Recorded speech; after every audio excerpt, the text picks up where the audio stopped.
벌써 네 번째네요. 제 생각을 나눈다라는 생각으로 여기까지 왔습니다. 오늘은 코로나 이후에 수업에 대해서 어떻게 달라졌고 저는 어떤 생각을 하는지 이 내용들을 여러분들과 함께 나눠보려고 합니다. 그 질병이 발생한 이후 걱정이 많이 되었습니다. 정확히는 모르는 병에 대한 공포가 더 컸다고 할 수 있지요. 어떤 전염력을 가졌는지, 걸렸을 때 얼마나 아플지, 어떻게 해야 낫는지, 나을 수는 있는지 아무 정보도 없었기에 밖을 나가는 것도 굉장히 두려웠던 기억이 있습니다. 새 학기를 준비하면서 한 달 뒤면 그래도 잠잠해지겠지 생각하고 계획했던 일들은 어떤 메시지 하나로 인해서 완전히 다른 국면을 맞이하게 됩니다. 아마 반톡이었을 거예요. 개학이 미뤄진다는 소식이었지요. 제가 학생 때도 교사일 때도 개학일이 달라졌던 적은 단 한 번도 없었습니다. 아마 여러분들도 처음 겪는 일이었을 거예요. 학교에서 가장 바쁜 달은 3월인데 한 주의 시간을 없앤다는 것이 참 막막했습니다. 방학이 늘어난다는 기쁨보다는 일을 어떻게 해야 하나, 기존 계획을 수정해야 되나, 아니 뒤엎었다고 보는 게 맞을 거예요. 그리고 특별한 모임이나 사유가 없는 이상 재택근무가 시작되었습니다. 그래서 2020년 3월 첫 주는 참 복합적인 감정으로 보냈던 것 같습니다. 어떻게 되겠지 막연하게 생각했던 활동들이 3년이 지나도록 이어지고 있음에 놀라우면서도 어떻게든 되고 있는 상황에 노력하고 있는 여러 사람들에 감사하게 됩니다.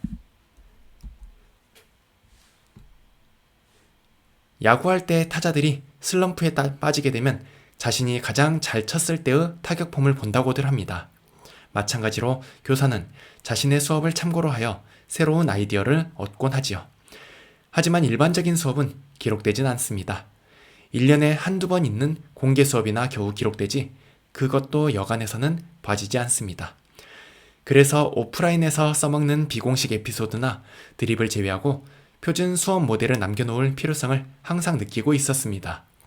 하지만 학교 일이 바빠 사람을 만나는데 열중하다 보니 한정된 시간에 우선순위는 되지 못했었지요. 하지만 학교와 집 외에 어디도 갈 수 없었던 공포의 시간 동안 나의 성장 동력이 필요했었고 모델을 만들어 보기로 마음먹었습니다. 다행히 표준 수업 교재가 있어 이를 바탕으로 만들 수가 있었습니다. 취미로 쌓아둔 영상 편집 실력은 할 수 있겠는데 라는 자신감의 근거가 되었습니다. 배워두면 어디든 써먹는 것 같습니다. 파일 형태의 수업 자료는 메일이나 블로그 등을 이용해서 저장할 수 있었습니다.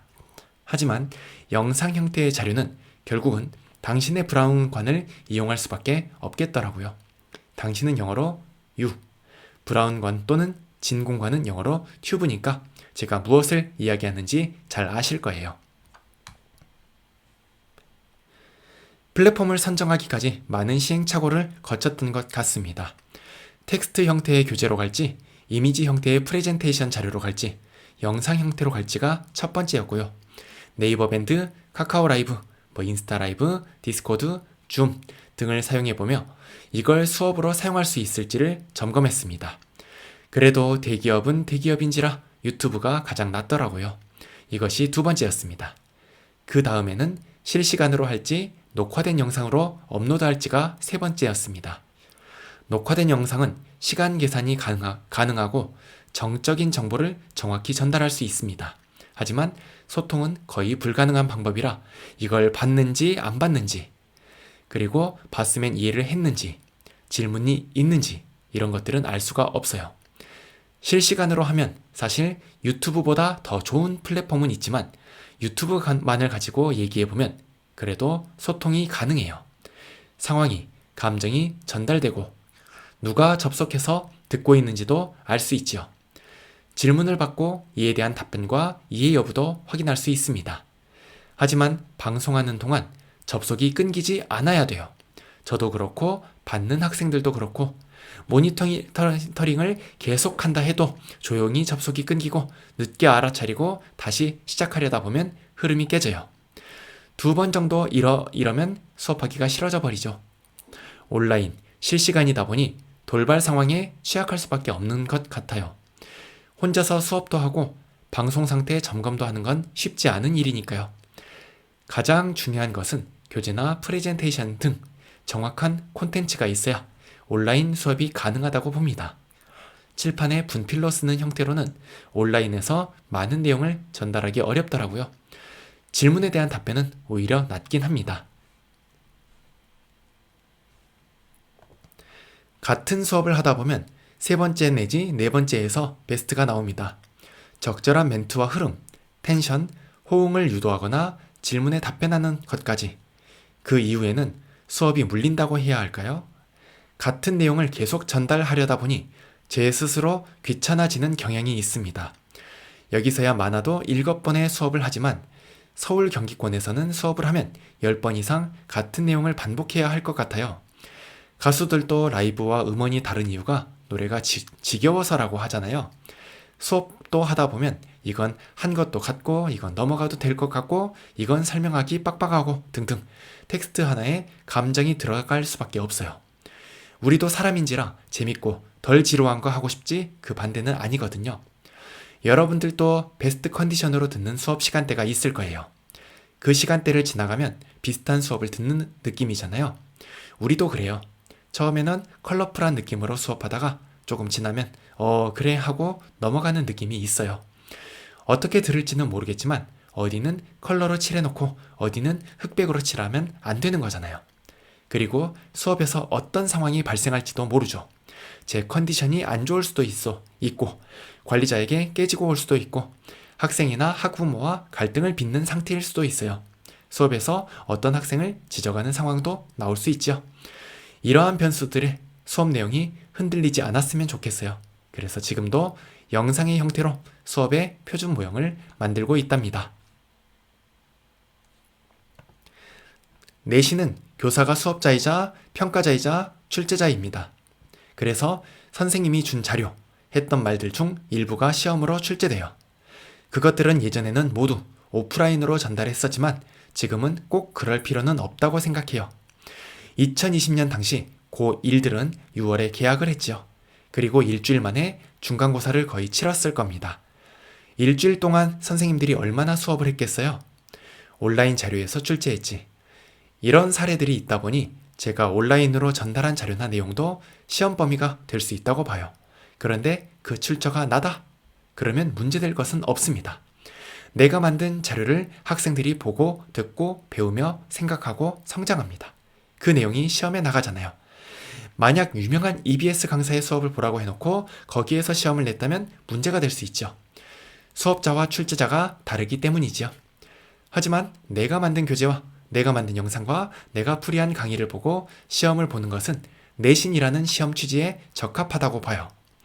수업도 솔직히 50분 동안 모두 집중해서 할 수는 없잖아요. 교사도 그렇고 여러분들도 그렇고 말이죠.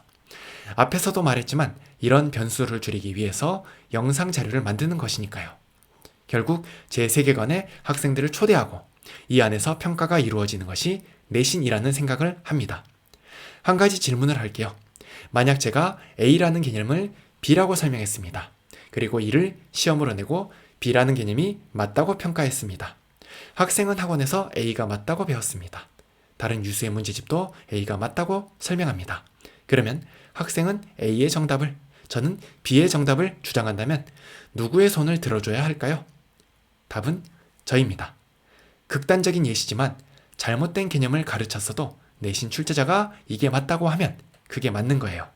그래서 우스갯소리로 내신은 내가 신이다, 출제자가 신이다의 줄임말이라고도 하지요. 전투에서 승리하고 전쟁에서 지는 것을 조심하라고들 말합니다.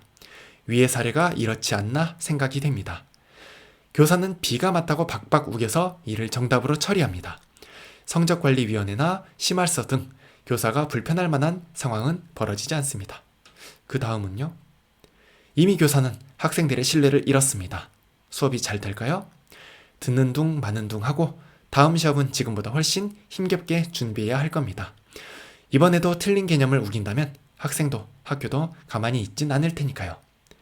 그래서 시험을 내기 전에 같은 과목 선생님과 교차 검열을 실시합니다. 하지만 저 같은 소수 인간들은 같은 과목 선생님들이 없습니다. 학교는 혼자 있는 것이 자연스러울 정도이지만 그래도 동기나 선후배들이 문제를 체크하는 것보다 훨씬 더 위험한 상황이긴 하지요.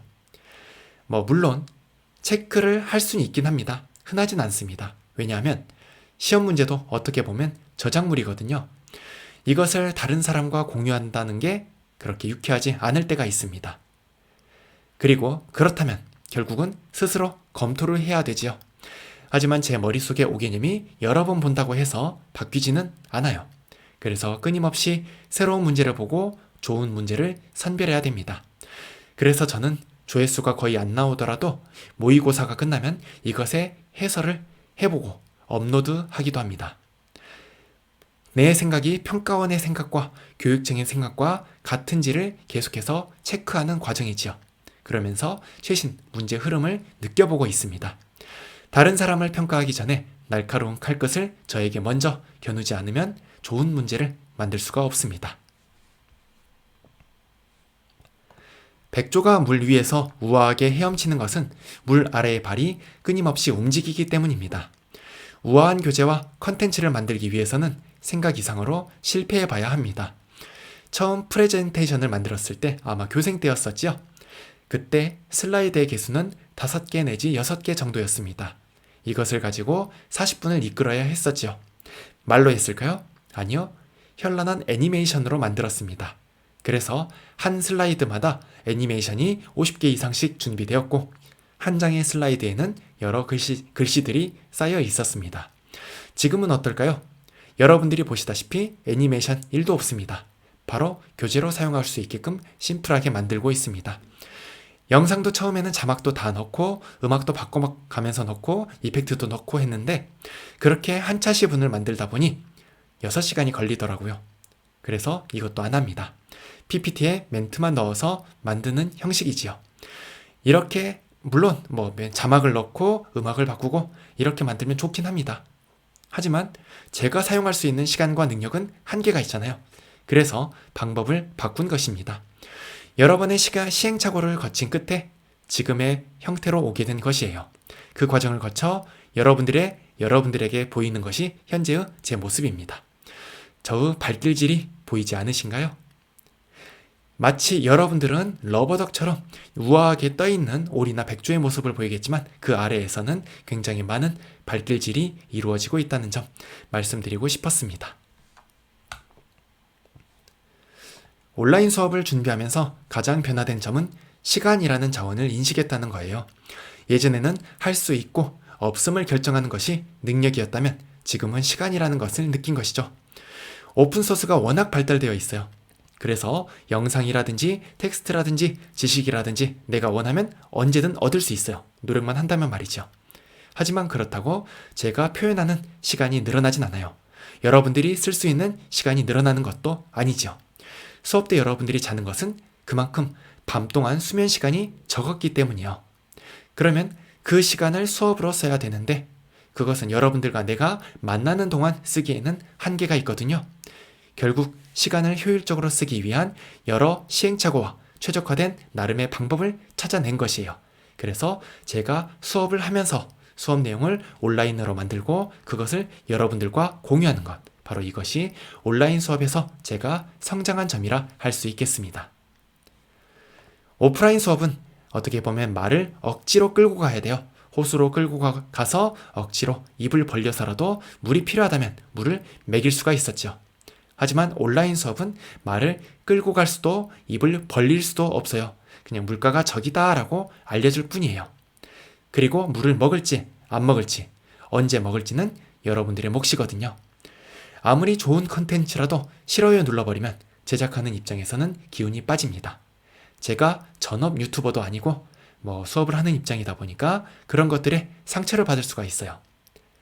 자, 문제는 이거예요. 당신과 나 사이에 바로바로 이어지지 않고 디바이스가 많을수록 저의 열정이 그리고 여러분들의 간절함이 서로에게 전달되지 않습니다. 내용을 습득할 수는 있지만 오랜 세월 동안 집단 생활이 가져다주는 사람의 에너지는 전달되지 못한다라는 점이 온라인 수업의 한계라고 생각합니다.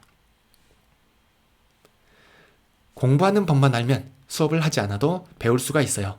혼자서 공부가 가능합니다. 고등학교 과정까지는 말이죠. 그래서 검정고시가 있는 겁니다. 혼자서 공부해도 고등학교 내용을 배울 수 있기 때문이지요. 대학 졸업 검정고시는 없잖아요. 대학은 무한한 지식의 장으로 한계가 없다 보니 검정고시를 만들 수가 없는 거예요. 반대로 공부하는 법을 모르면 아무리 명강사가 이야기를 해도 내용 습득에 한계가 발생합니다. 그래서 학습의 성패는 결국 학습자의 소양에 달려 있다고 생각합니다. 그러면 수업에서 가장 많이 배우는 것은 무엇이냐? 바로 저입니다. 퍼센트로 따진다면 70% 이상은 되는 것 같아요. 저의 말투, 저의 생각, 저의 표정, 저의 가치관 등이 수업에서 모두 드러나거든요. 이 모든 것이 학습과자의 의지와 결합이 되고 일종의 함수로 표현된 값, 그 결과가 플러스일 때 여러분들이 배움을 이룩할 수 있는 거예요. 학습 내용만 배운다면 제가 수업을 준비할 이유가 사실 없어요. 왜냐하면 세상에 저보다 강의를 잘하는 사람들이 엄청 많거든요. 그냥 그 사람들한테 배우면 됩니다.